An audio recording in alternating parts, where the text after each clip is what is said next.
hari ikibazo cya mbere cyagiraga kiti birakwiye ko idini cyangwa itorero rikorera kuri budget. Cyo ni ikibazo cya mbere mwaragisubije. Ese gusezerera uwapfuye mu rusengero biremewe cyangwa muri izi nzu bateraniramo basengeramo? Iki mwaragisubije. Hari ikibazo kigira kiti birakwiye ko abizera bashya bigishwa igice mbere yo kubatizwa mu mazi menshi? Iki mwaragisubije. Ikibazo cya kane ni ngombwa kuyobora itorero agomba kuba afite impamyabumenyi ya siyanse? Iki mwaragisubije. Ikibazo cya gatanu, umuyobozi w'itorero ni ngombwa ko agira escort zigenda zimurinze? N'iki mwaragisubije. Dusigaje rero ibibazo bitanu bikurikira ari nabyo mugiye guheraho muduha ibisubizo. Ikibazo gikurikiye rero, birakwiye ko itorero rigira ibyibo by'amaturo hakaburamo icyo gufasha abakene? Ni ngombwa ko uwakoze icyaha wese yihanira ku karubanda? Ni ibihe byaga itorero ryagira ryari ririmo kwitegura ameza y'umwami agasubikwa? Birakwiye ko umukobwa agumirwa atarabuza abamukunda ngo nuko abamusaba kubana nta bukwe bari bukore, icyo bita gushyingirwa? Birakwiye ko umukobwa yanga umusore cyangwa umusore akanga umukobwa kuko badahuje idini? Nibyo bibazo bitanu bisigaye. Mugiye kudusengera Imana, nimumara kudusengera Imana murahera ku kibazo kigira kiti birakwiye ko mu madini hagaragara ibyibo by'amaturo ariko ntihabonekemo ikibo cyo gufasha abakene? Mu nshingano y'itorero rifite ya mbere ni ukubwiriza abakene ubutumwa bwiza. Ni ukuvuga ngo abantu bose bari mu isi imbere y'Imana n'abakene ku butumwa bwiza. Ahubwo mu Kinyarwanda hariho ibyiciro bigeze kuri bitanu by'ubukene.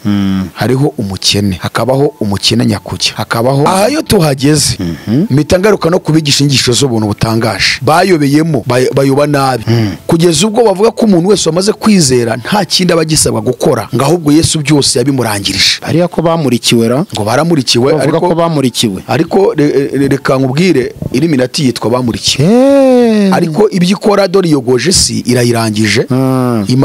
Igeze naho yinjira n'ubuzima bw'imibiri y'abantu bakinjira mu buzima bwabo kugira ngo bahindure amarobo n'ibindi. Uzi ijambo Petero yavuze mu rwandiko rwa Petero rwa mbere ibice 2 umurongo wa 15 yaravuze ngo kuko icyo Imana ishaka ari uko mujibisha abantu bose b'abapfapfa batagira icyo bamenya gukora neza kwanyu. Hari ukuntu bavuga ngo ngiye ngo ndi umukristo mugenda kijwe wamuvuga ngo uri umupagani atariko agashaka no kwisobanura. Ntabwo Imana dusaba kwisobanura imbere y'abantu batuvuga nabi. Hoye ntabwo Imana gusaba kujya kwisobanura imbere y'umuntu utakwemera uvuga ngo wowe warayobye uri umupagani.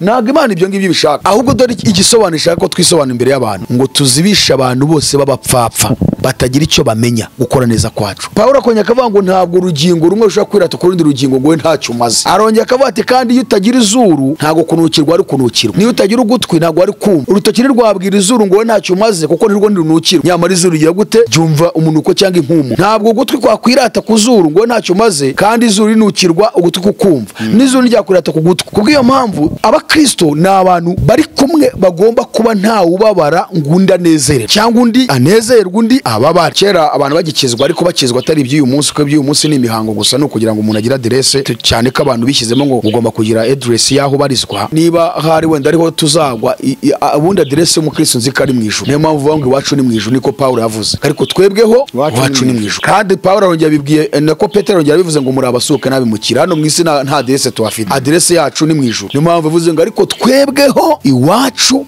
ni mw'Ijuru. Hanyuma rero tukagira rero uzaba tugeze ari we Yesu Kristo. So iki kintu rero cyumvikana neza. Abantu tugabanya amagambo rero tugire n'imirimo. Ahubwo imirimo, ahubwo amagambo kurekera tukakora imirimo. Kuko tubona ko imirimo ni imbuto. Babanyabuntu bapinga ibintu, iyi mirimo twabibonye ko ni imbuto. Nzi kuri bubakira ariko ubwo wagarutse ku mirimo cyane, kandi imirimo ubundi ngo nta ruhari ifite bikeya. Impamvu ntabakirana uko bayobye. Yaba bari mu murongo wabemera Bibiliya, kuko nta handi twabivuze, twabisomye muri Bibiliya. So rero ibintu dusomye muri Bibiliya uramutse uvuze ko tabyemera, ubwo tubona nyine y'Imana yakumurikiye yariyo. Wavuze ati ese birakwiriye ko mu idini hagomba kubaho ibyibo byose bijyana andi maturo, ariko hakaburamo ikibo cy'ituro byo gufasha abakene. Urabizi ko mu madini yacu ya Gikristo hari ibyibo byinshi. Hari njya mbona harimo ikibo cyitwa ngo ni ikibo cy'ituro ry'umutima ukunze, hakaba ituro ry'icyacumi bishyirwamo icyacumi, hakaba ituro ry'ishimwe, hakaba ituro ry'inyubako, hakaba n'ituro buryo gwerekeza abashyitsi. isi ariko ni ry'abakene ntabwo bajya barishyiraho byabagaho kera najyaga mbibona kera ariko ntabwo ubundi bararibahaga koko abakene ubundi tuvuze gutya akenshi tugaruka mu idini ryacu se niri twabayemo njyewe ntabwo nyiririmo ntabwo kiririmo njyewe ni pastor nyoboye navuze organization nyoboye ifite ministere nyoboye njye ndavuga idini ryanjye ntabwo nariveba kuko niwo nabaye imbere idini ryitwa ADPR ariko nturivuge nabi kuko utakiririmo ubundi se ntabwo Imana yantumye kurivuga nabi ahubwo Imana yantumye kubereka amakosa bakora kugira ngo yakosore yagutumye kubereka amakosa barabizi se ko aricyo yagutumye babimenye niba batanabizi babimenye uzi ko ushobora gusanga ADPR nibuza ku cyumwe bashobora kwinjiza nka miliyari nibuza nk'eshatu missionnaire ko numva ugiye kwinjira mu buzima bwa ADPR bigendanye n'umutungo none si cyo kibazo wambajije se wambajije ikibazo kivuga ngo ni ngombwa yuko idini ko navuze amadini ukabuvuza ADPR nabisobanura ariko nabisobanura impamvu ndivuze abazadukurikira bazabyumva impamvu abantu batagira ngo ntituzi imibare ariko ADPR yagiye yubakira abantu benshi hari amazu yagiye yubakira abakene batishoboye mu mwaka bagaragaza ibikorwa byagiye bikorwa hari icyo bita faire sociale muri ADPR cyangwa ikigendanye n'imibereho myiza urwo rwego rurahari none se urahamya ko iyo raporo itangwa bagaragaza urahamya ko bafite ikibo cy'abakene niba tubonye ko nibuza mu cyumweru ashobora guturwa miliyari 2 ubwo mu kwezi ni miliyari 8 bagafata abakene nibuza 1000 hakuye abara nkwaho baraga amaturo wagira ngo babaraga amaturo sina umfasha sina umuyobozi muri ADPR nabaye mu banzo barabaye mu babara amaturo narayabaraga cyane ahubwo none ubwo ntushaka kumena ibanga ry'akazi by'umurimo uwe murimo umurimo w'Imana ukorerwa mu itorero rya ADPR turimo kureba uhereye kuri iyo ADPR Zion Temple Restoration Church Miracle Center Healing Center Adventiste ayo madini yose Anglikani bose kuko tubona kuko hari abantu benshi kubera iki habamo abakene kandi amafaranga yinjira ari menshi azatujyana muri amazu meza yaduteguye nitugerayo tuzahora turiri zaba kumwe na Eliya zaba kumwe na Abrahamu tuzahora turirimba ushimwe mwami bakunzi ba Ayaroni TV turabasuhuje tubifurije ibihe byiza tubifurije gukomera turi mu mpera z'umwaka turimo turashima Imana ko umwaka turimo tusoza turi amahoro kandi namwe aho muherereye hose turahamya neza ko Imana ibahaye kubaho kugera muri aya matariki ni mu byishimire mushima Imana mwe kumva ko ari imbaraga zanyu mwe kumva ko ari ubwenge bwanyu butumye mugeza kuri aya matariki mwumve ko byose turimo turabikesha Imana ni inshuti zanyu rero nge nitwa Misago Alfredi muranzi kuri Ayaroni TV muri uyu mwanya rero turaje mu kiganiro turi kumwe na missionnaire tugize umugisha wo kumubona kugira ngo adufashe dufite ibibazo tumaze igihe twibaza hari ibyo yadufashije twari dutegereje ko n'ubundi tuzongera kumubona kongera agakomerezaho ku bibazo twari ndimo twibaza akaduha ibisubizo by'ibindi bibazo reka rero tubanze tumwakire dusuhuze ni karibu missionnaire amahoro y'Imana bane namwe mwese bene data mubana natwe muri mu bihugu bitandukanye inshuti zacu zakadasohoka abari muri Afrika cyane abari mu gihugu cyacu cy'u Rwanda ndetse n'abarundi mwese mubana natwe turasuhuza abantu bose bari ku migabane yindi umugabane w'Uburayi Amerika Aziya ndetse na Australia cyangwa se Oceania mwese Imana ibaha umugisha turabona baduha feedback kuko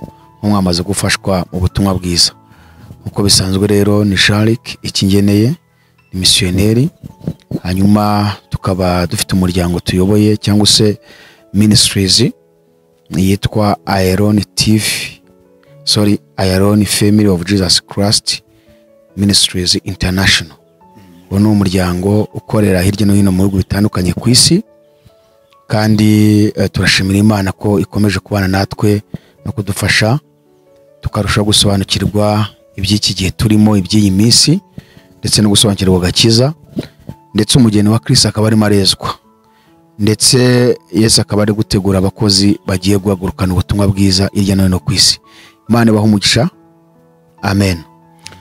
Urakoze cyane missionnaire hari ibibazo tumaze igihe twibaza hari ibyo mwagerageje gusubiza ngira ngo mbanze nanibutse abakunzi bacu hari ikibazo cya mbere cyagiraga kiti birakwiye ko idini cyangwa itorero rikorera kuri budget. Cyo ni ikibazo cya mbere mwaragisubije. Ese gusezerera uwapfuye mu rusengero biremewe cyangwa muri izi nzu bateraniramo basengeramo? Iki mwaragisubije. Hari ikibazo kigira kiti birakwiye ko abizera bashya bigishwa igice mbere yo kubatizwa mu mazi menshi? Iki mwaragisubije. Ikibazo cya kane, ni ngombwa ko uyobora itorero agomba kuba afite impamyabumenyi ya siyanse? Iki mwaragisubije. Ikibazo cya gatanu, umuyobozi w'itorero ni ngombwa ko agira escort zigenda zimurinze? N'iki mwaragisubije. Dusigaje rero ibibazo bitanu bikurikira ari nabyo mugiye guheraho muduha ibisubizo. Ikibazo gikurikiye rero, birakwiye ko itorero rigira ibyibo by'amaturo hakaburamo icyo gufasha abakene? Ni ngombwa ko uwakoze icyaha wese yihanira ku karubanda? Ni ibihe byago itorero ryagira ryari ririmo kwitegura ameza y'umwami agasubikwa? Birakwiye ko umukobwa agumirwa atarabuze abamukunda ngo nuko abamusaba kubana nta bukwe bari bukore, icyo bita gushyingirwa? Birakwiye ko umukobwa yanga umusore cyangwa umusore akanga umukobwa kuko badahuje idini? Nibyo bibazo bitanu bisigaye. Mugiye kudusengera Imana. Nimumara kudusengera Imana murahera ku kibazo kigira kiti birakwiye ko mu madini hagaragara ibyibo by'amaturo ariko ntihabonekemo ikibo cyo gufasha abakene? Ni karibu nimudusengera Imana. Turagushimiye mwami w'ijuru n'isi, mubyeyi dukunda, data wa twese mwiza, intwari mu ntambara, wowe wakunze abari mu isi bose, kwemera gutuma umwana wawe Yesu Kristo kugira ngo aze kudupfira. Niyo mpamvu duciye bugufi cyane kandi tugushimira ineza yawe n'umuhamagaro mwiza waduhamagaye ukatwimenyekanisha tukakumenya, tukaba dufite ibyiringiro byo kuzakubona ubwo uzaba ugarutse mu bwiza bwawe tungutse ku bicu. Niyo mpamvu rero kubw'umuhamagaro wundi waduhamagariye kwamaza ubutumwa bwiza, mwami twakubereye mikoro kugira ngo ukomeze kurangurura, tukubera aba ambassadors baguhagarariye hano muri iyi si, ariko kandi ni wowe udukoresha iby'ubutwari. Ngwino ubane natwe kandi umuntu wese uduteze amatwi umufashe cyane, umwuka warashe kumwumvisha ibyo tugiye kuvuga, natwe kandi tukubera umuyoboro, tunyuzwemo ibyawe, twe kuvuga ibyacu ahubwo ibyawe ari byo binyura muri twebwe bifasha abantu kukaroboza imitima y'abantu bose kandi ukamenya kwigera, ukaba uzi ibikwiriye byose. Turagushimira kuri kumwe natwe, habwe ikuzo n'icyubahiro, tubyambaje twizeye mu izina rya Yesu Kristo, amen. Murakomeza mudusobanurira rero niba mu by'ukuri ibyibo bigomba kuboneka mu nsengero akaburamo icyo gufasha abakene? Bo mbere ya byose ngira ngo twamaze gusobanura ikintu kirebana n'idini n'itorero. Niyo mpamvu tugeze aha ngaha tubisubiramo cyane, kuko itorero rifite inshingano ikomeye cyane ryahawe muri iyi si, kandi iyo nshingano rigomba kuyisohoza. Kubera iki rigomba kuyisohoza? Niko twabonye ko itorero rigizwe n'umutwe ari we Kristo Yesu. Yesu rero nawe afite inshingano yahawe na se kandi agomba kuyisohoza. Nta yindi mpamvu rero itorero rigomba gusohoza iyo nshingano ryahawe, nuko umwami waryo ari nawe umutwe waryo, kandi nawe akaba yahawe inshingano agomba gusohoreza se wamutumye. Rero mu nshingano itorero rifite mu isi ni ukubwiriza ubutumwa bwiza abakene. Abakene bakennye Yesu. Ntabwo tuvuga abakene iby'umubiri, ahubwo turavuga abakene mu mitima yabo. Niyo mpamvu Yesu yabivuze muri Matayo ngo hahirwa abakene mu mitima yabo, kuko ubwami bwo mu ijuru ari ubwabo. Ni abakene bakennye mu mitima yabo. Hari amagambo Yesu yageze ahanura, arayavuga na Yesu asubiramo, ariko reka nsubire mu Yesu yavuze, kuko Yesu yaje gusohoza ibyo abahanuzi bahanuye ndetse n'ibyanditswe muri Zaburi kuri we no mu mategeko ya Mose. Ubutumwa bwiza uko bwanditswe na Luka igice cya 4 umurongo wa 18 haravuze ngo umwuka w'Uwiteka ari muri jye, icyo cyatumye ansigira kugira ngo mbwirize abakene ubutumwa bwiza. Hari umuntu ushobora kumva hano abakene akagira ngo ni abakene bo ku mubiri.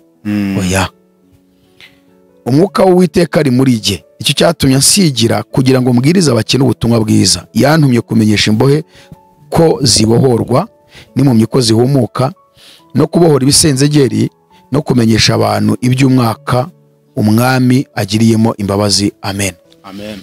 Murongo nashakaga n'uyu uvuga ngo kubwiriza abakene ubutumwa bwiza. Mu nshingano y'Itorero rifite ya mbere ni ukubwiriza abakene ubutumwa bwiza. Ni ukuvuga ngo abantu bose bari mu isi imbere y'Imana ni abakene ku butumwa bwiza. Mu yandi magambo, bafite ubukene bwo mu mutima kuko nta Mana bafite. Iyo udafite Imana uba uri umutindi. Hano Bibiliya sinzi hari ukuntu bivuga nkumva ntabwo byumvikana cyane, ariko ubundi umuntu ukennye Yesu cyangwa umuntu ukennye Imana, ubwo bukene bwe burenze n'ubukene tuzi. Ahubwo mu Kinyarwanda hariho ibyiciro bigeze kuri 5 by'ubukene. Hariho umukene, hakabaho umukene nyakujya, hakabaho umutindi, hakabaho umutindi nyakujya, hakabaho n'umuhanya. Bari nk'ibyiciro by'ubudehera. Noneho rero umuhanya leta y'u Rwanda yabivanyeho, iravuga ngo ntazonye kwitwa iryo zina, yitwa ngo ni abafashwa na leta. Niwe muhanya. Bivuga ngo we nta n'ikintu kimwe yakwimarira keretse gufashwa gusa. So rero umuntu wese udafite Yesu muri we ku isi ni umuhanya. Ni umuhanya, ubwo ari mu cyiciro cya nyuma, nyine agomba gufashwa n'Imana kugira ngo abe ari umutunzi. Niyo yaba afite ibintu byo tube tubyibara ko ibintu byo biri ku ruhande. Twavuze ubukene bwo mu mutima. Niyo mpamvu Yesu avuze ngo umwuka w'Umwami Imana ari kuri jye.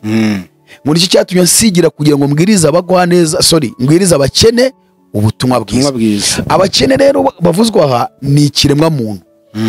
Ubwo Adamu na Eva atandukanaga n'Imana, abantu bose bamukomokaho, iyo nyoko muntu ni abatindi bo kubabarirwa, ni abahanya.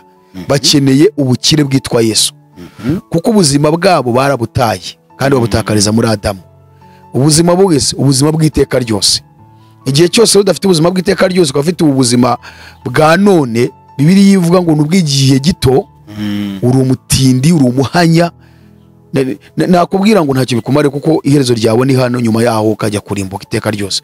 Niyo mpamvu rero mu nshingano Itorero ryahawe ya mbere ni ukubwiriza abakene ubutumwa bwiza. So rero ni ukuvuga ngo itorero mu isi, niyo mpamvu Yesu yarisigiye iyo inshingano yo guhindura abari mu isi, tukabasubiza ubuzima batakarije muri Adamu kugira ngo bahinduke abakire.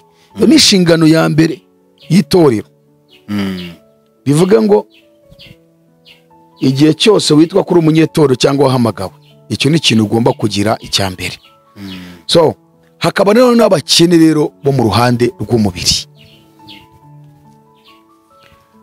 Kubera ko itorero rya Kristo ririmo abantu benshi ku isi, ntabwo abantu benshi tunganya ubushobozi. Harimo abakire, babandi bitwa ngo ni abatunzi, hakabamo abakire boroheje, mbega harimo ibyiciro bitandukanye, hakabamo n'ababatindi kuko bakennye cyane. Ariko itorero rya Kristo uzi ko ari umuryango. Umuryango kandi ukomeye kuruta umuryango usanzwe. Uyu muryango tuvukamo, kuko iyo tuvukamo ufite garanti, ariko umuryango wa Kristo nta garanti ufite, kuko nyuma y'ubu buzima hari ubundi, kandi ubwo buzima buzakomeza ibihe byose. Kubw'iyo mpamvu bivuga ngo ugize amahirwe ukabona umufamiliye wo mu itorero rya Kristo, uwakuremereye cyane cyangwa se akubereye ingiramumaro kurenza uwo muvukana mwaso no mwanyoko mu ruhande rw'umubiri. Bivuga ngo niyo Pawulo yabwiye Abagalatiya, aravuga ngo mugirire neza abantu bose, ariko cyane cyane abo mu nzu y'abizera. Kuki atavuze ngo abo mu nzu uvukamo kwa so no kwa nyoko?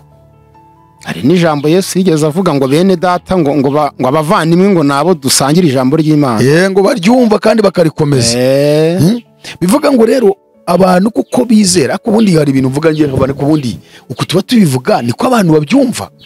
Ese ubundi niko babizi, kuko hari ukuntu misago mba nyikureba gutya duhurira ahantu dusenga twigana ijambo ry'Imana, nkakubona n'undi wo mu gisekuruza cy'abandi, simbone uriwe kuri njyewe cyangwa ukambona nk'umuntu waje ukambonamo akarere nturukamo. yes akarere nturukamo, uyu ni umuvantara se, ni umuvaha ngaha se, kuruta kumbona nk'umuvandimwe. noneho iyo bikimeze gutyo ntabwo nasohoza iri jambo rivuga ngo mugire neza abantu bose, ariko cyane cyane abo mu nzu y'abizera. Ariyo ntabwo narisohoza. Ukimbona gutyo kandi njye kubona mu bisekuruza by'ahandi ntabwo nkubona nk'umuvandimwe muri Kristo Yesu. Ako ngako ni akantu mbega ubwonko bwanjye butapfa gushyikira umwanya umwe nsa nkaho mbyumva ubundi simbyumve. Abantu benshi nuko kandi bameze. So kubirebana rero n'ikintu cyitwa ngo amaturo mu madini, nibyo twavugaga ngo itorero mu nshingano rifite ni ukwamamaza ubutumwa bwiza. Inshingano ya kabiri ni ukwamamaza ubutumwa bwiza ni ukwamamaza ubutumwa bwiza mu gufasha abakene mu buryo bw'imirimo, abakene mu ruhande rw'umubiri, mu ruhande rw'umubiri. Kuko hari abakennye mu ruhande rw'umwuka.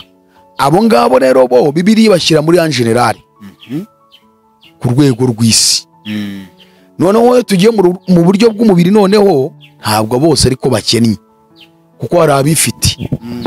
Niba umuntu ashobora kuba afite aho aryama, akaba afite imodoka, abana be bakabiga mu kigo cyiza kuri konti y'amafaranga, nubwo mu isi abantu bahora bifuza kugeza bapfuye, ariko uyu muntu ntabwo ameze nk'umuntu uburara. Sibyo? So mu nshingano n'itoro ryahawe harimo no gufasha abakene mu buryo bw'umubiri.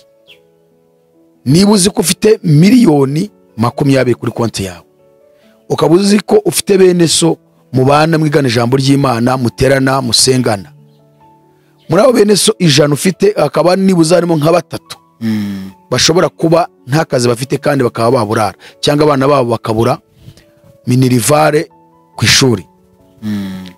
Nibuza bagakwiye gufata abo bantu 3 nubwo utahora ubafasha buri munsi, ahubwo ukabapangira business kugira ngo babashe kwiteza imbere, noneho kandi ukayikurikirana kugira ngo urebe ko bigenda neza. Njya numva ijambo muri ibi ivuga ngo ni ukubaremera, ngo akabaremera, ukabaremera. So ubu ndimo kwerekana inshingano y'itorero, kuko Bibiliya mwumve ko Paulo yavuze mu rwandiko rw'Abakolosayi, Abakolosayi igice cya mbere, Abakolosayi igice cya mbere, ngo umurongo ni uwa 10 wonyine. Avuze ngo kimisa dusomere. Abakolosayi igice cya mbere umurongo w'10 haragira hati, mugende nk'uko bikwiriye ab'umwami wacu. Uretse wikwihuta. Bibiliya ubundi yanditse mu mibare, gituma abantu bayisoma ntibayumve ngo ibaryohere, nuko bataramenya ko yanditse mu mibare. Bamaze gusobanukirwa ko yanditse mu mibare irakuryohera. Icya mbere, mugende nk'uko bikwiriye ab'umwami yego wacu. Ako nakambere. Kabiri, mumunezeze muri byose. Gatatu, mwera imbuto z'imirimo myiza yose. Kane, kandi mwunguke kumenya Imana. Ni ibintu bine. Ibyo nabyo biri mu nshingano itorero ryahawe mu isi. Cya mbere, mugende uko bikwiriye ab'umwami wacu. Kabiri, mumunezeze muri byose. Gatatu, ariho nashaka cyane, mwera imbuto z'imirimo myiza yose. Kane, muramenye ntimugahure mu gihombo cyo guhomba kumenya Imana, ahubwo muhure mwunguka kumenya Imana, kuko Imana ni ngari, Imana ni nini. Ntabwo Imana wayiga none ngo uve ngo urayirangije. Nta n'uyiga, ahubwo kwiga ni ugushaka gusobanukirwa ya miterere y'Imana, kuko Imana ifite karagiteri ziyigize, kandi kugira ngo tuzajye mu ijuru nuko tugomba kuba twarakurikije karagiteri z'Imana. Niba Imana ivuga ngo mubabarire nkuko nanjye mbabarira, icyo ni kimwe mu bintu bigize karagiteri z'Imana, nuko Imana ari nyembabazi. Noneho nawe ugomba kumenya ngo ese Imana irababarira, reka nige sobanukirwa imbabazi z'Imana nanjye nge mbabarira. Noneho tugaruka ku cya gatatu kivuga ngo mwera imbuto z'imirimo myiza yose. Kwera imbuto z'imirimo. Aha yo tuhageze mpita ngaruka no kubigisha inyigisho z'ubuntu butangaje. Bayobeyemo bayoba nabi, kugeza ubwo bavuga ko umuntu wese wamaze kwizera nta kindi aba agisabwa gukora, ngo ahubwo Yesu byose yabimurangirije. Ariya ko bamurikiwe ra ngo baramurikiwe bavuga ko bamurikiwe ariko reka nkubwire Illuminati yitwa bamurikiwe ariko ibyo ikora dore iyogoje isi irayirangije igeze naho yinjira n'ubuzima bw'imibiri y'abantu bakinjira mu buzima bwabo kugira ngo bahindure amarobo n'ibindi. Ushobora kwibaza ngo Illuminati yamurikiwe nandi? Lucifero. Abo rero nabo ngo baramurikiwe, dushobora kumenya icyatumye bamurikirwa cyane cyabamurikiye icyo ari cyo. Mu gihe badahuza n'ijambo ry'Imana twamenya ko atari Yesu wabamurikiye. Uzanadufasha kumenya ijambo Yesu yabwiye Yohana, aramubwira ngo hari bamwe batakurikije inyigisho z'ubwiru rirya torero yabwiye ryitwa Philadelphia, yabwiye ngo ufite ngo ntiwakurikije inyigisho z'ubwiru ngo izo bamwe bita ubwiru ngo ariko ngo ari ubwiru bwa Satani. Ubwiru bwa Satani. Ubwizo nyigisho zitwa ubwiru nyamara ari ubwiru bwa Satani ni bwoko ki?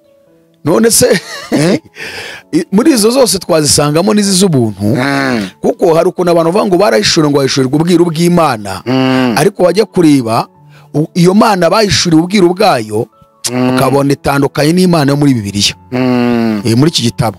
So irene ikintu navugaga ku kintu cyitwa inyigisho z'ubuntu butangaje, bano bantu bitira ngo bakunda kwita ngo ni abakiranutsi, bakita ngo ni abera, bakunda kugaruka ku ijambo ryitwa ko batsindishirijwe byarangiye.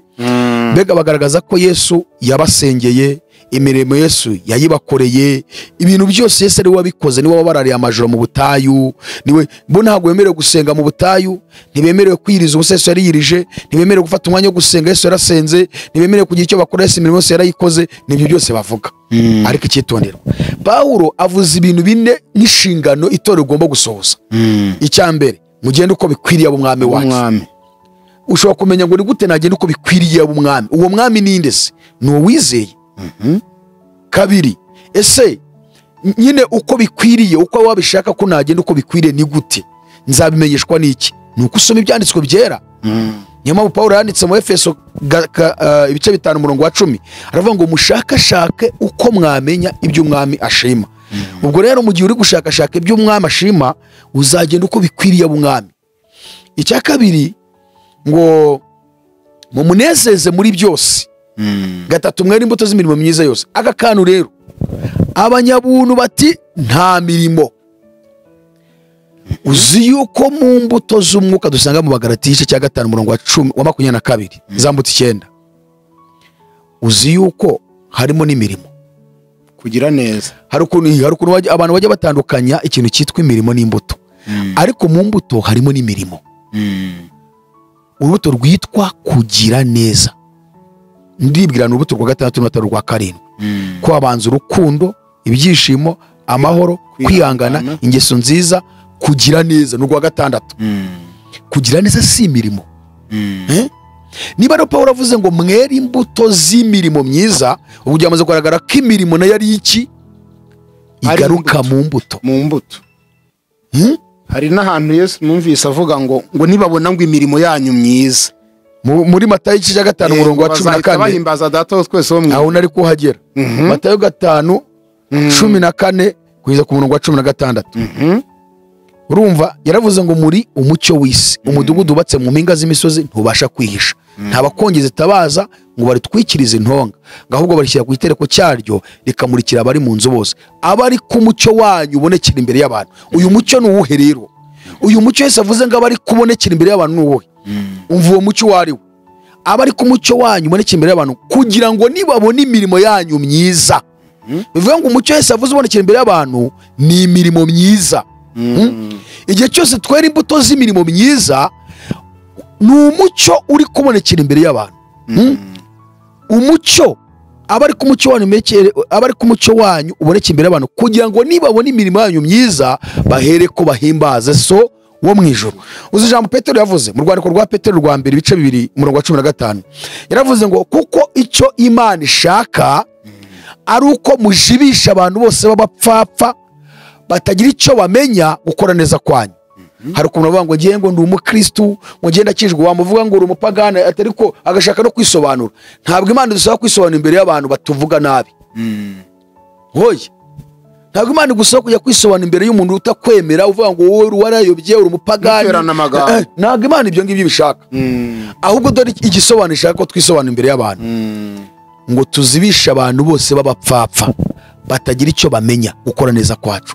Muri iyi mirimo ni ikintu kizibisha abantu bose bakuvuga nabi bikarangira ntibongeye kuvuga nabi. Urugero, niba nibuza mfashije nk'abantu nka 5, sinabafashije abakene nkabakenura, wari ushonje nkamugaburira yaburaye, abana be nkabarira bakajya ku ishuri, narangiza nkafata umuntu nkamurira umuntu uza mu nzu bagiye kumwirukana muri priave, abo bantu 5 ndihiriye, wowe misago nuhaguruka ukabajyamo kajya kunsebya, bazakuzebya.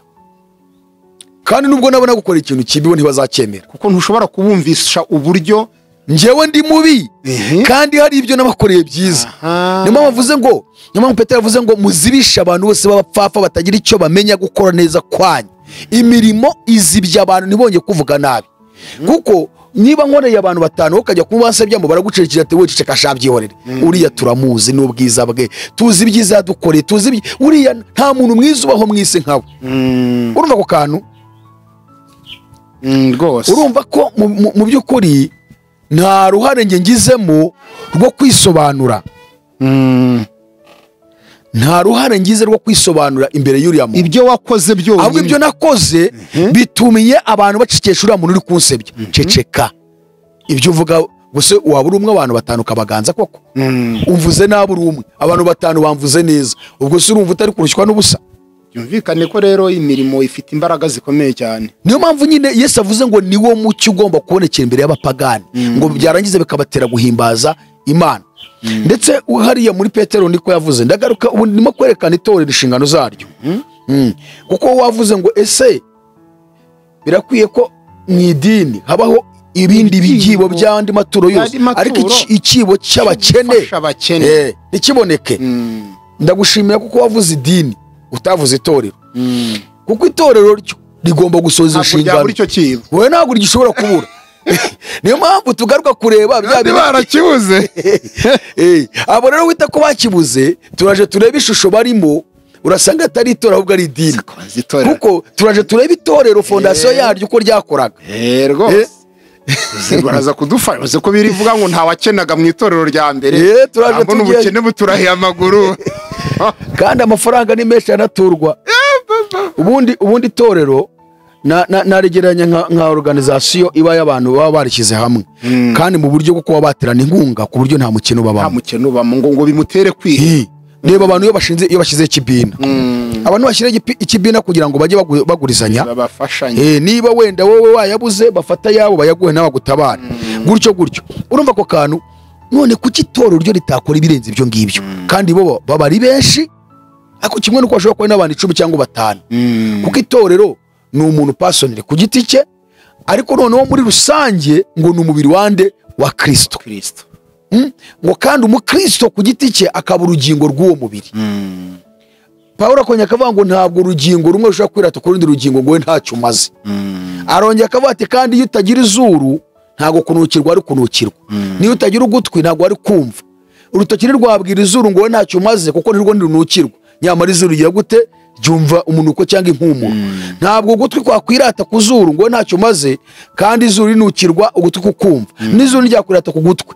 Kubw'iyo mpamvu abakristo ni abantu bari kumwe, bagomba kuba ntawe ubabara ngo undi anezererwe cyangwa undi anezererwe undi ababare. Wapi? Kuko izi ntoki zanjye ukoresha hano, hagize agasebe kaza kuri aka gahera, zose n'umubiri wose urababara cyane. Kuko byose biteye ku kintu kimwe, ni umubiri umwe, yubatse umubiri umwe.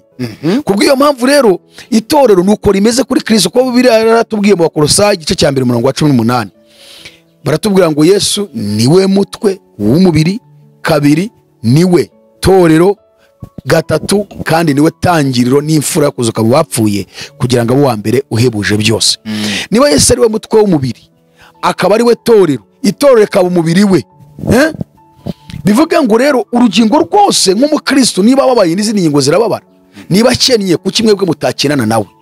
Gukena nawe nuko ufata ibyo wari ufite byari bigukijije ukemera ngo muringanize nawe abeho nawe ubeho, kandi ibyo bigatuma umugisha w'Imana uza, kuko iyo abantu bakora gutyo Imana isuka umugisha. So Petero rero ni mu byo nashaka kuvuga, ngaruka ku murongo nashaka kuvuga mu rwandiko rwa Petero rwa mbere igice cya 2 umurongo wa 11 kugeza ku murongo wa 12, Petero yaravuze ngo hansomere nibyo byiza. Petero urwandiko rwa mbere 2:11 kugeza 12, igice cya 2 duhere kuri 11 tugere kuri 12. nuko none haragira hati, duhere ku 10, urwandiko rwa mbere rwa Petero igice cya 2 oya hera 11 nibyo byiza, mpere 11. Bakundwa, ndabahugura ubwo muri abasuhuke n'abimukira, kugira ngo mwirinde irari ry'umubiri ry'uburyo bwinshi rirwanya ubugingo, mugire ingeso nziza hagati y'abapagani, kugira ngo nubwo babasabya nk'abakora nabi, nibabona imirimo yanyu myiza izabatere guhimbaza Imana ku munsi wo kugendererwamo. urumva ko kantu kugira ngo nibabona imirimo yanyu myiza bizabatere guhimbaza Imana ku munsi wo kugendererwamo. Ariko akantu avuze hejuru akumvise, bakundwa ndabahugura ubwo muri abasuhuke n'abimukira. Ari kubwira abandi bavutse ubwa kabiri bose bavuga ngo barizeye koko bari mu isi atari iwabo. Icyo kintu bagihurijeho bose, yaba ari muri Amerika, yaba ari muri Australia, abari muri Aziya, abari muri Afrika, abo bose bitwa ko bizeye bahurijeho ibyo bintu bibiri, ni abasuhuke kabiri n'abimukira. Bakundwa ndabahugura ubwo muri abasuhuke n'abimukira, kugira ngo mwirinde irari ry'umubiri ry'uburyo bwinshi rirwanya ubugingo, mugire ingeso nziza hagati y'abapagani, kugira ngo nubwo babasebya nk'abakora nabi, kugira ngo nubwo babasebya abapagani birirwa babasebya ngo muri babi, ngo mukora nabi, ngo ibyanyu ni feke, kugira ngo nubwo babasebya nk'abakora nabi, nibabona imirimo yanyu myiza izabatere guhimbaza Imana ku munsi wo kugendererwamo. Ni ukuvuga ngo ikintu cyonyine gishobora gutuma abantu bose bahimbaza Imana, imirimo myiza. Urabona iri jambo ngo ku munsi wo kugendererwamo bizabatere guhimbaza Imana, hari ukuntu kera abantu bagikizwa, ariko bakizwa atari iby'uyu munsi, kuko iby'uyu munsi ni imihango gusa, no kugira ngo umuntu agire adresse, cyane ko abantu bishyizemo ngo ugomba kugira address yaho barizwa. Niba hari wenda ariho tuzagwa, ubundi adresse y'umukristo nzi ko ari mw'Ijuru. Niyo mpamvu uvuga ngo iwacu ni mw'Ijuru, niko Pawulo yavuze, ariko twebweho iwacu ni mw'Ijuru. Kandi Pawulo arongera bibwiye nako Petero arongera bivuze ngo muri abasuhuke n'abimukira, hano mw'isi nta adresse tuhafite, adresse yacu ni mw'Ijuru. Niyo mpamvu bivuze ngo ariko twebweho iwacu ni mw'Ijuru. Hanyuma rero tukagira rero uzaba tugeze ari we Yesu Kristo. So iki kintu rero cyumvikana neza, kera abantu bagikizwa, umuntu agakizwa kijwe, yambona abantu bakizwa akimara kwizera, nkabona abatijwe no mu Mwuka Wera, nkabona arujujwe, aribwo bwa mbere yagiye babona benshi, ariko abantu bagifite inyota yo kwihana, bumva bagi cyane ko n'ubutumwa bwiza bwa bukivugwa bwiza koko, ubutumwa bwiza bw'Ubwami bw'Imana. Ukabona umuntu mu gihe cyo kubatizwa, mbere yuko abatizwa akabanza agasaba igihe cyo gushima Imana, cyo gushima ko Imana yamuhaye agakiza kandi arimo kwitegura kubatizwa. Agahagarara nk'ari imbere yatse gushima Imana, akavuga ngo ndashaka kanaka haguruke, na kanaka nahaguruke, na kanaka nahaguruke, na kanaka nahaguruke. Ntibabizi, ntabyo bazi impamvu bahagurukije, bakahaguruka bakaza imbere, ukabona araturitse ati ndashima Imana, ndashima Imana, gukizwa kwanjye naba ngaba, bakikanga byamaye. Se twiko tutamubwirije ubutumwa, byagenze ibiti, ati kanaka uyu nguyu mureba arigena ngiye kurara ndamusanga, kandi ndi umupagani, mubwira ibibazo byanjye, arangije arangaburira, n'abana banjye ntibaburara. ubwo turabakoresha muri vuba kugira ngo bizabatere guhimbaza Imana ku munsi wo kugendererwamo. Yaragenderewe ariko noneho bigiye kumutera guhimbaza Imana. Impamvu ari guhamagara ba bantu beza imbuto z'imirimo myiza kuri we. Ya mirimo yareheje waba yaramureheje arakizwa, none kuko yagenderewe agiye no guhimbaza Imana aribo yifashishije. Abantu tugabanya amagambo rero tugire n'imirimo, ahubwo amagambo kuye kurekera tukakora imirimo, kuko tubona ko imirimo ni imbuto. Babanyabuntu bapinga ibintu, imirimo twabibonye ko ni imbuto. Nzi kuri bubakira ariko ubwo wagarutse ku mirimo cyane, kandi imirimo ubundi ngo nta ruhari ifite. Impamvu ntabakirana uko bayobye, yaba bari mu murongo wabemera Bibiliya, kuko nta handi twabivuze, twabisomye muri Bibiliya. So rero ibintu dusomye muri Bibiliya uramutse uvuze ko tabyemera, ubwo tubona nyine ya Mana yakumurikiye iyo ariyo. Pawulo avuze mu mbuto z'imirimo, mu mbuto agaragajemo urubuto rwitwa kugira neza. Arongera agaruka ati kandi mwene imbuto z'imirimo myiza.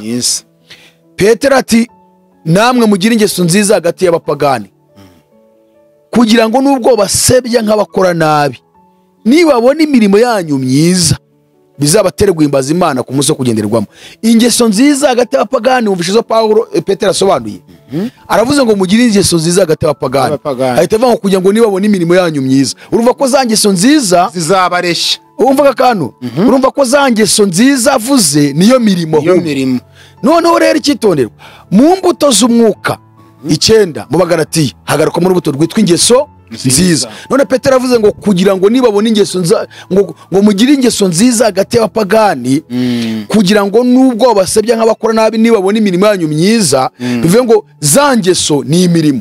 Bivuye ngo rero imbuto zigaruka no mu mirimo myiza dukora. Abanyabuntu rero baza gutesha agaciro ikintu cyitwa imirimo, bafite Imana yindi bakorera. So itorero rya Kristo mu isi rihamagarirwa gukora ibi. Yesu yaravuze muri Yohana 12:26, aravuga ngo umuntu nankorera ankurikire, kuko aho ndi n'umugaragu wanjye ariho azaba. Umuntu nankorera data azamuha icyubahiro. Hano nanone tubonyemo inshingano ebyiri kandi. Inshingano ya mbere ni ugukorera Yesu. Inshingano ya kabiri ni ukumukurikira. Ariko ubwo habanza kumukurikira hari. Ubwo bivuze ko Bibiliya Yesu yabitangiye abivuga.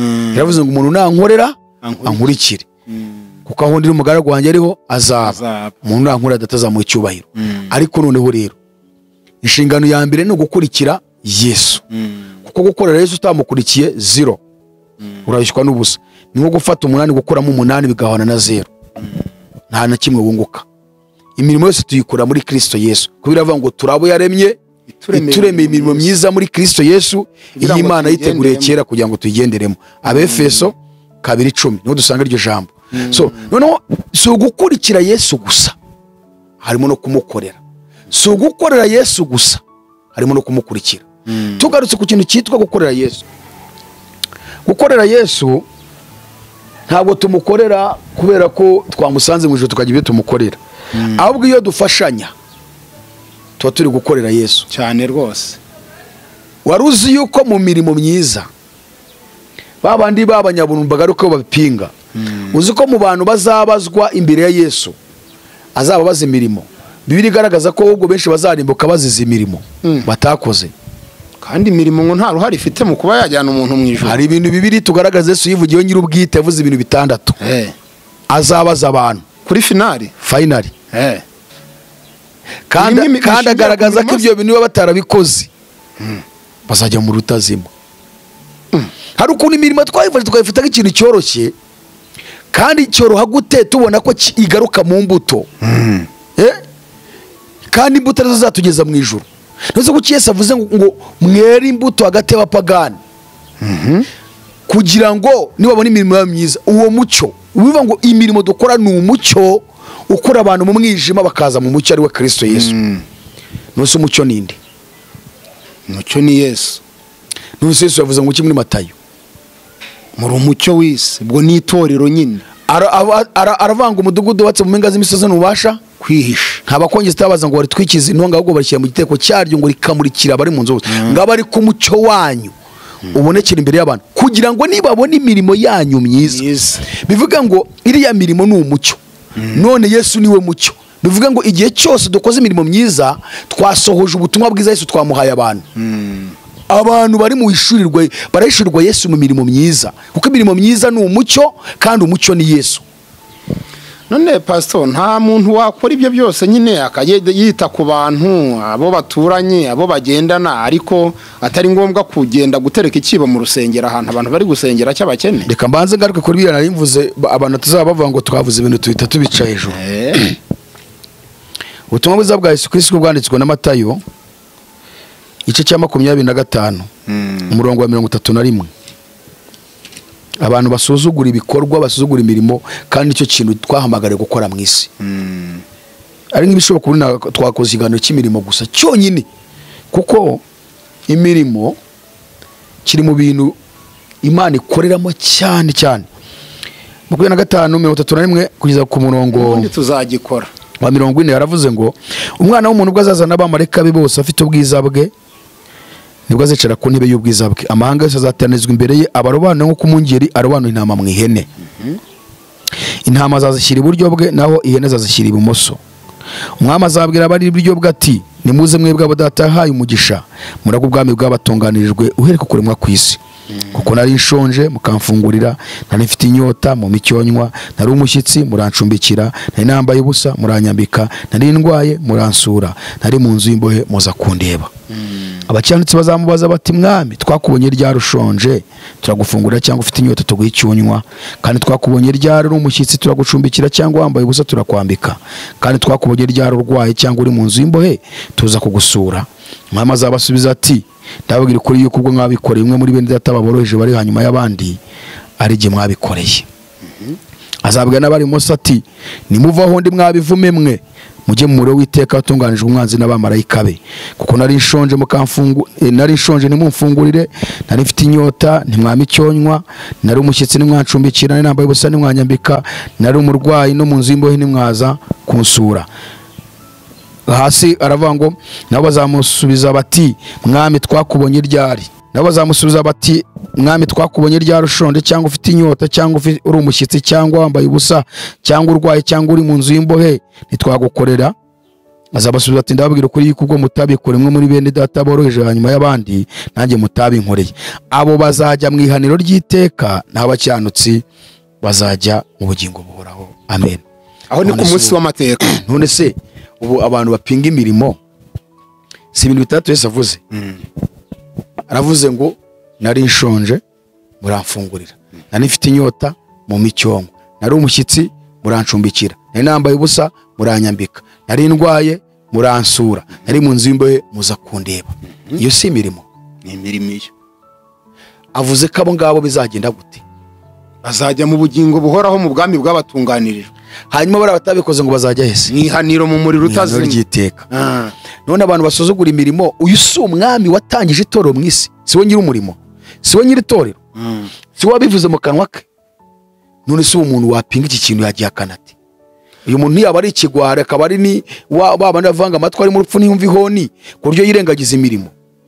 Niba Yesu agaragaje ko imirimo yonyine izatuma bati mwebwe mujye mu bwami bw'abatunganijwe kuremwa ku isi, kuko mwagaburiye abashonje, muha abantu bari bafite inyota amazi baranywa, abari bambaye ubusa murabambika, umushyitsi muramucumbikira araryama. Kumucumbikira birimo no gukodeshereza umuntu inzu bari bagiye kumwirukana, kamucumbishiriza nawe kibera muri kara kazo umwishyurira. Ati nari no mu nzu y'imbohe muza kundeba. Ni bangahe bajya gusura abantu mu nzu za gereza? Nari narwaye kwa muganga muza kunsura, murananyishyurira nabuzayo mwishyura. Igitangaje ngo ni Yesu twabikorera. Aha rero tuzagaruka n'imirimo myiza turimo turavuga. Ndashaka kwerekana itorero inshingano ryahawe ko imirimo irimo, itorero rirabikora, ariko idini ryo ntiribikora. So mu madini utarava hano hari akantu kajya gatera abantu konfuziyo iyo umuntu abigishije cyane ibigendanye n'imirimo. Hari isomo riba mu Efeso igice cya 2 umurongo 8 rivuga ngo twakijijwe n'ubuntu kubwo kwizera kubwo kwizera ntibyavuye ku mirimo. Ako kantu uragahuza gute n'izo nyigisho umaze kuvuga zigenda? Ntabwo mu by'ukuri ntabwo dukizwa kuko hari ibikorwa twakoze ngo Imana itwemere. Nta na kimwe twakora ngo Imana itwemere, ahubwo dukizwa kubwo kwizera. Ariko se nyuma yo kwizera bigenda gute? Aho rero niho ikibazo kiriho, ubwo kumenya ngo imibereho ya nyuma yo kwizera ni iyi. Aho ari ikibazo, kubera ko Yesu warahari, icyo dusabwa ni ukumwizera kugira ngo tube twemeye imbere y'Imana. Nta gikorwa na kimwe nakora nge ntizeye Yesu. Isilamu, tuvuge nka Isilamu bemera neza kandi badashidikanya ko bazakizwa n'imirimo ntizabahesha ubugingo. Niyo mpamvu umusilamu ikintu cyitwa imbuto bo ntabwo babyitaho. Bo bavuga yuko niyo mpamvu umusilamu ashobora kugira gutya yahura nawe akaba arakwishe ngo uri umukafiri, kandi yamara kukwica agahita ajya gufasha nk'abakene 100 bose akabishyura mitiweli, akumva ko yicunguye kubw'imirimo myiza akoze. Kiriya yakoze cyo kukwica, kubw'imirimo myiza akoze bitumye Imana imuhanagura icyaha cy'uko akwishe. Wabyumvise ibyo bintu? Niyo mpamvu usanga bagira ubugome bwinshi, ubona bw'indengakamere, ariko bakagira n'ibikorwa byiza byinshi. Ibikorwa rero nibyo bituma bezwaho ibyo bikorwa bibi. Ariko urumva Pawulo arabereka yuko tudashobora na rimwe gukizwa n'imirimo. Nta gikorwa na kimwe nakora ngo nemeze Imana. Imana yo yikoreye igikorwa cyayo, ikora umurimo nta wundi mu isi wawukora. Umurimo yakoze no gutanga umwana wayo w'ikinege ngo kugira ngo umwizera. So rero twebwe dukizwa n'ubuntu kubwo kwizera, ntago ari imirimo tujya gukora ngo Imana ibashe kuduha agakiza. Ako ni akantu gakwiye kumvikana cyane abantu bakumvi. Nta gikorwa nakora ngo ngewe Imana ivuye ngo ndakwemeye, ahubwo Imana inyemerera muri Kristo Yesu kuko namwizeye. Nyuma yo kwizera rero batubwiye mu Befeso igice cya 2:10 ngo turabo yaremye ituremeye imirimo myiza muri Kristo Yesu, iyi Imana yiteguriye kera ngo tuyigenderemo. Icyitonderwa ushobora kubaza ngo tuyigenderamo mu buhe buryo? Imana yo yiteguriye muri Yesu, yafashe umwana wayo imuteguramo imirimo. Umunyabona agahita avuga ati rero hoya ubivuze nabi, ahubwo iyo mirimo niyo Yesu yaje arasohoza yose. Yewe nuko ahita abivuga ati kuko Imana yiteguriye muri Kristo, ati rero niyo Yesu yaje arayisohoza, wowe icyo usabwa ni ukumwizera gusa. Hoya Imana ngo yayiteguriye muri Kristo twe kugira ngo tuyigenderemo. Kuyigenderamo rero ni ukuyisohoza binyuze mu kumwizera. Mu yandi magambo, twamaze kumwizera tugomba no gukora imirimo myiza kuko twagize muri Kristo Yesu. Ariko rero kireka niba ari impamvu yuko yanyegamo yakomeje kuba ku mitima y'abantu, aho mu Efeso biranumvikana, hagaragaza kwinjira mu rugo umuntu akizwa ko nta ruhara bigiramo. Hakanagaragaza ko nyuma yo kwizera hari imirimo Imana yaremeye mu mwana wayo, umuntu azakomeza kuba mu buzima bwo kujya yigendera. Ako se ubundi nyine hari umwana udakorera iwabo. Umwana udakorera iwabo aba ari ikigwara. Babaye n'ikirumba. Uri umubyeyi ufite abana, reba umwana umubwiye ngo mwana wa genda uzane kara kantu mu nzu akabyanga. N'ikirumba. Uko yewe ati jye kunzanira amazi arandi nywera akabyanga. Ikirumba se gusa ubwo. Noneho rero icyitonderwa ahantu abantu bakwiye kumva cyane, kandi abantu ikibazo bumva amagambo ijambo ry'Imana akaryumva amahushuka. Hari ijambo Yesu tumaze kubona yavuze muri Yohana 12:26. Abyumvise? 12:26.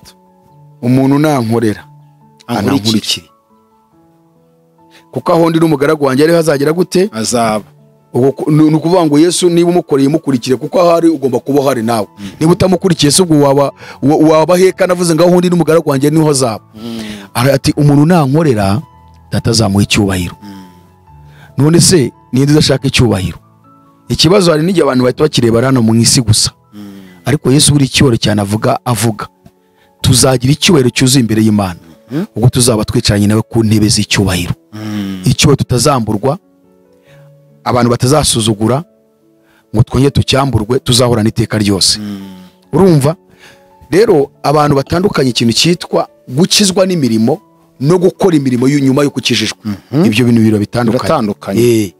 Ntabwo ushobora gukizwa n'imirimo aho gukora imirimo nyuma yo gukizwa cyane ko nta n'ishami ryakera ritaragera ku giti. none sizi ko Yesu yavuze niba wamaze kugera kuri Yesu kandi Yesu akavuga ati simwe mwanuranyije ahubwo n'igihe batoranije kandi bashyira kugira ngo mugende mwere imbuto kandi imbuto zanyu zigumeho kandi muri izi mbuto twabonyemo n'imirimo irimo ugomba kugaragaza imirimo myiza. Katurebe rero itorero ry'i Yerusalemu ariyo fondasiyo twese twubatseho ryakoreye Imana gute? Ni imirimo bakoze ari meze ite? Ndabivuga nihuta kugira ngo ikiganiro cyo kuba kirekire rwose. Hanyuma oya byatubana birebire, reka tube dusubikiye ahangaha ikiganiro cyaba kirekire. Ahubwo reka mvuge gatoya aha tuzahagaruka kuri yindi episode sibyo turi gusobanura noneho twerekana itorero nk'urufatiro twubatseho uko ryakoze nuko rigomba kuba rikora. Ahubwo reka tugaruke mu idini. Wavuze ati ese birakwiriye ko mu idini hagomba kubaho ibyibo byose bijyana n'andi maturo ariko hakaburamo icibo cyo gufasha abakene. Urabizi ko mu madini yacu ya Gikristo hari ibyibo byinshi. Hari njya mbona harimo ikibo cyitwa ngo ni ikibo cy'ituro ry'umutima ukunze, hakaba ituro ry'icyacumi rishyirwamo icyacumi, hakaba ituro ry'ishimwe, hakaba ituro ry'inyubako, hakaba n'ituro buryo gwerekeza abashyitsi. Ariko n'iry'abakene ntabwo bajya barishyiraho. Byabagaho kera, najyaga mbibona kera ariko ntabwo bishyira. Ubundi bararibahaga koko abakene. Kuko jewe hari ikintu nzi, hari ukuntu bajyaga bavuga ngo dushyire ituro ry'abakene nyuma y'ukwezi bakaba batuzaniye umukene ngo tugomba kubakira inzu. Kandi duhora dutanga ituro ry'iki y'abakene. Nyuma y'ikundi kwezi bakatubwira ati rero hari dufite umuvandimwe ararwaye ararebye kwa muganga muzana ituro ryo tuyugufasha. Bakatwitangisha nanone. Ko duhora dutanga ituro ry'abakene rijya hehe? Ubwo banye n'abakene buko muri tanze bahita babaha abakenya ako kanya. Mu bintu navuga ikibo kibeho. Uravuze uti muri iki gihe kube ntabwo nkibibona sinzi aho byagiye. Nje nicyo navuga ngo mu idini ntabwo ibyo bigomba kubaho. Kandi nta nubwo itorero rya Kristo ryo rikwiye kuvuga ngo ni ikibo kijyaho hariya. Ngo ukibo ngo cy'abakene. None se ari amaturo yose aturwa amaze iki? Masikise ntafite imirimo akora. Reka ngaruke kuri aya maturo. Tubonye ituro ry'umutima ukunze, ituro ry'icyacumi, ituro ry'ishimwe, ituro ry'inyubako, ituro ryo gwerekeza abashyitsi. Reka si amaturo y'uburyo butanu. Aya mafaranga aturwa ni ibihe bikorwa tubona akora biremereye? Ubundi tuvuze gutya akenshi tugaruka mu idini ryacu. Iryacu se niri twabayemo. Waryeruka rivuga ze niba ndaje ndarivuga. Kuko dushobora kuvuga ibi tubivuze gutya batse gatoya. Ngewe ntabwo nyiririmo. Ntabwo kiririmo. Ngewe ni pastor nyoboye, navuze organisation nyoboye, ifite ministere nyoboye. Urumva no kuvuga ngo icyo shaka kuvuga nitutavuga aho hantu twaba tugiye guteza abantu urujijo ko na ayandi madini yose ahari ntabwo tuzi uko akora. Ahubwo twebwe twarabibonye koko. Ayo maturo twabonye aturwa tubona nibuza imirimo yakoze igaragara. Nge ndavuga idini ryanjye ntabwo nariveba kuko niho nabaye imbere. Idini ryitwa ADPR ariko nturivuge nabi kuko utakiririmo. Ubundi se ntabwo Imana yantumye kurivuga nabi, ahubwo Imana yantumye kubereka amakosa bakora kugira ngo yakosore. Yagutumye kubereka amakosa? Barabizi se ko ari cyo yagutumye? Babimenye, niba batanabizi babimenye. Murabyumve rero missionnaire yatumwe kubabwira amakosa yanyu. So no kuvuga ngo ngewe urumva nabaye muri ADPR kandi nabonye amaturo menshi aturwa. ADPR igiye kugira miliyoni zigeze muri enye z'abayoboke. Tekereza miliyoni enye zatuye amaturo nibwo watura igiceri cy'ijana cyonyine. Abantu miliyoni enye bose batuye amafaranga 100.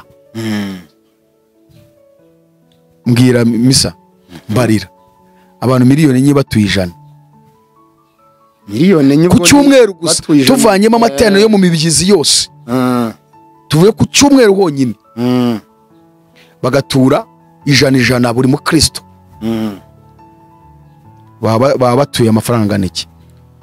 ubwo miliyoni 4 zituye igiceri ijana ubusi miliyoni 40 batuye miliyoni 40 se gusa kuri 40 cyo ni 400 ni 400 miliyoni uko bishura 100 zaba ari miliyoni 400 zaba ari 400 mbabara nyumvira amafaranga zaba ari 400 urumva amafaranga kunagana miliyoni 400 ku cyumweru kimwe dimanche uwo munsi umwe miliyoni 400 mbaze ko ryatoro ry'umutima ukunze gusa kandi noneho ngo tubare bashyizeho n'ituro ry'ishimwe bavuze ati mutange n'icya 10 tugiye kubara nibuza tukajanisha tuvuze ngo hari abantu badatura amaturo sibyo kubera wenda ubuzima ubwo bukene tuvuga ku cyumweru gusa hari abandi babaturira hari umukiro ushobora gutanga ituro nibuza ry'ibihumbi nk'icumi cyangwa 5 akaba abantu 5,000 arabaturiye sorry abantu ubwo ni 5,000 abantu dufashe kuri wa wundi uturi kuko ryaturo ry'ijana nk'umukira gatura nk'ibihumbi 5 ubwo abaturiye abantu bangahe nyine ni ibihumbi ubaturiye abantu nyine n'ubu 500 abantu 500 ubwo ni ukuvuga ngo nge najanishe ngo ndebe kuntu koko bose bashobora kuyatanga bitewe n'abakire barimo bashobora kubatangira none uzi ko ushobora gusanga ADPR nibuza ku cyumweru bashobora kwinjiza nka miliyari nibuza nk'eshatu. Missionnaire ko numva ugiye kwinjira mu buzima bwa ADPR kubigendanye n'umutungo none siyo kibazo wambajije se wambajije ikibazo kivuga ngo ni ngombwa yuko idini navuza amadini ukabuvuza ADPR nakuze si nabisobanura ariko nabisobanura impamvu ndivuze abazadukurikira bazabyo impamvu abantu batagira ngo ntituzi imibare umuntu utuye 5 yabaturiye abantu 50 yabaturiye abantu 50 yabaturiye abantu 50 none nk'aya mafaranga tubonye ko ni amafaranga menshi ni ibihe bikorwa ADPR imaze gukora byafashije abakene bayirimo nibuze twavuga ngo ari abakene tubone kuko bavuye ku bukene igaragaza bameze neza wenda baba bakoreye imishinga runaka babashyiraho ibigo by'amashuri abana babo biga ku buntu abiga wenda primaire abiga segonderi wenda bati biga ku buntu amavuriro wari abana biga bavurwa ku buntu kubera ubukene hari imidugudu twagiye twubakira abakene tubatuzamo ariko ADPR yagiye yubakira abantu benshi hari amazu yagiye yubakira abakene batishoboye mu mwaka bagaragaza ibikorwa byagiye bikorwa hari icyo bita faire sociale muri ADPR cyangwa ikigendanye n'imibereho myiza urwo rwego rurahari none se wowe urahamya ko iyo raporo itangwa bagaragaza wowe urahamya ko bafite ikibo cy'abakene ikibo cyo ntacyo bafite ariko banza bikoramo iyo bagiye kubafasha none se basi nta bakene barimo abakene barahari none uzi iyi organisation y'abantu bageze kuri miliyoni 4 uzi yuko bo babishatse nta mukene n'umwe babamo bikamera nk'itorero rya mbere ry'intumwa yes babishatse Imana ibibashoboza miliyoni 4 babishatse kuko bavuga ngo ni itorero ngo bari kujyana abantu mw'Ijuru uzi ko nta mukene n'umwe babamo uzi ko ahubwo bose baba bahirwe muri rwo hejuru mu iki gihugu kumva ngo ADPR nibo bakire ba mbere muri iki gihugu abakristo bose muri ADPR kumva ngo umukristo wose muri ADPR ni umukire dufashe nibuza tuvuge nka miliyari 2 wenda zituwe ku cyumweru gusa mu bibigi zitarimo mu rwego rw'igihugu miliyari 2 bavuze ati uko kwezi kumwe konyine ayo twatumwe uko kwezi tugiye kureba abakene dufite tubapangira imishinga abapaseri mwigomwe ni muzahembwa abayobozi b'uturere mwigomwe ni muzahembwa representa nabo mufatanyije muri nuza yawe mu ngoma yawe mwigomwe ku kwezi ahubwo amafaranga yose tuyafatire rimwe turebe mu gihugu cyose abakene nibuza nk'igihumbi, tubapangira imishinga. Niba tubonye ko nibuza mu cyumweru ashobora guturwa miliyari 2, ubwo mu kwezi ni miliyari 8, bagafata abakene nibuza igihumbi. hakuyabara nk'aho baraga amaturo, wagira ngo babaraga amaturo. Umfasha sera umuyobozi muri ADPR, nabaye mu banzo barabaye mu babara amaturo, narayabaraga cyane ahubwo. none ubwo ntushaka kumena ibanga ry'akazi by'umurimo, uwe murimo se umurimo w'Imana ukorerwa mu itorero rya ADPR. Turimo kureba idini n'itorero uko rikwiye gufasha inuza abakene, tureba umutungo idini rifite, turebe n'abakene baririmo kuki abo bakene badashiramo. Ariko ubwo nandi madini abyumvireho ntabwo ari ADPR gusa. Ngiyewe natanze urugero ko ngiye guhera ku ryanjye nabayemo, ari ryo utangira urugero, kuko ari ryo nzi imibare yabo, kandi nkaba nzi ibintu byinshi, mbazi y'ibintu byinshi, ko ngiye kubarabo kwa Gitwaza n'abaki, nkajya kwa Joene Kabanda, nkajya kwa Nde n'akana, abo sinababayemo. Ndavuga ngiyewe wabo nabayemo. Ubwo buri dini ryose ririyumva n'amafaranga binjiza, ahubwo twebwe icyo turiho, ese itorero rya Kristo rikwiye kuba mu buzima bumeze buryo, ku buryo hagira umukene ubabamo. Niyo mpamvu navuze ngo nta ikibo kinaroreri. Ubundi sinangwa gushyiraho ikibo, kuko amaturo aturwa iyo ubwayo arahagije kuba yakenura abayobozi, akanakenura abakene babarimo. Icyo ni icyambere. Abakire bari muri iryo dini birahagije kuba bakongera ku maturo yatuwe bagakenura abakene babarimo, ko twabonye ko niba koko ari itorero rya Kristo nk'uko biyita, urugingo rugomba kubabarana n'urundi rugingo. Niko Pawulo yavuze aha ngaha, ari naho dusoreza, ariho dusoreza tugana ku musozo. niho dusoreza, tuzasobokura ikiganiro neza, tukinjiremo neza. Ibice 12 rwandiko rw'Abakorinto rwa mbere, umurongo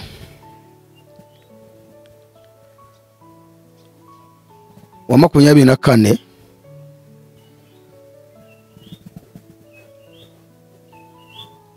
kugeza ku murongo wa 26. Rwandiko rwa mbere Pawulo yandikiye Abakorinto 12:24 kugeza 26. Nyamara izidateye isoni ntizigomba kwambikwa, ariko Imana yateranirije umubiri hamwe, urugingo rukennye icyubahiro iruha icyubahiro kuruta izindi, kugira ngo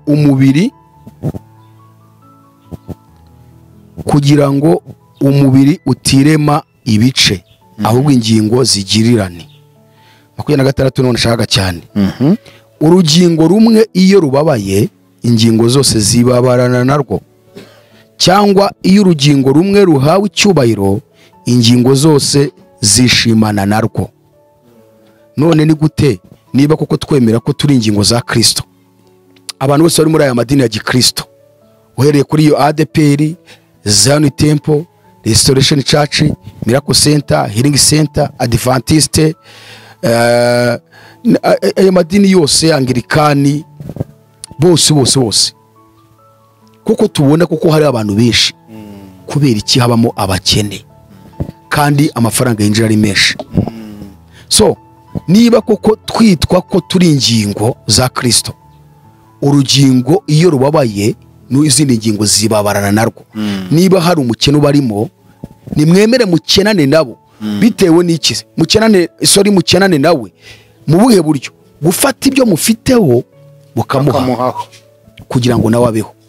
Reka dusubikira aha ngaha. Bakunzi ba Aroni, turabashimiye kandi Imana ibaha umugisha umunsi ku munsi. Nzi neza ko uko muzagenda mukurikira Aroni TV, muzajya mwakira ijambo ry'Imana ribafasha gusobanukirwa ibyo mutabashije gusobanukirwa. Misiyoneri, turagushimiye nanone, kandi reka tuguha akanya usoze utanga inama, ahasigaye nadusengera Imana.